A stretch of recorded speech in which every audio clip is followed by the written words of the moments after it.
রচনা কিন্তু নির্বাচনকে প্রলম্বিত করে হবে না। ফ্যাসিবাদের কবর রচনা কিন্তু নির্বাচনকে অনিশ্চিত করে হবে না। ফ্যাসিবাদের কবর যদি রচনা করতে চান সমাজের সর্বক্ষেত্রে গণতন্ত্রের করে কিন্তু আপনাকে ফ্যাসিবাদের কবর রচনা করতে হবে। আরেকটি কথা বলি, আমরা অতীতে দেখেছি যে একটি রাজনৈতিক দল সনাতন ধর্মাবলম্বীদেরকে ব্যবহার করছে তার রাজনৈতিক উদ্দেশ্যে।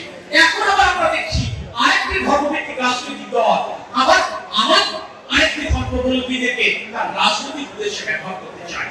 আমরা ব্যক্তিগতভাবে বলতে চাই, মসজিদ, মন্দির, উপাসনালয়, এখানে স্রষ্টার উপাসনা হয়, এই দুটি জায়গাকে, এই পবিত্র দুটি স্থানকে রাজনীতির বাইরে রাখতে হবে। এটি রাজনীতির জায়গা, রাজনীতি করবে রাজপথে। আমরা সাধারণ মানুষ, আমরা সাধারণ মানুষ হিসেবে রাজনীতি করি। আমাদের ক্ষমতা নেই আপনাকে বেহেশতের টিকিট দেওয়ার। বান্ডেল থাকলে প্রতি সেনমানিতে টাকা বাঁচবে। বিকাশ সেনমানি বান্ডেল কিনে জিতুন প্রতি লেনদেনে। আমার ক্ষমতা নেই আপনাকে স্বর্গের টিকিট দেওয়ার।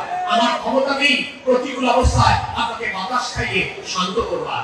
আমার ক্ষমতা আছে আপনার দুঃখ লাঘব করবার, আপনার কষ্টে আপনার পাশে দাঁড়াবার। এটি বিএনপি রাজনীতি। সেই রাজনীতি নিয়ে আমি আপনার পাশে থাকতে চাই, আমার দল আপনার পাশে থাকতে চাই, আমার নেতা তারেক রহমান আপনাদের পাশে থাকতে চাই।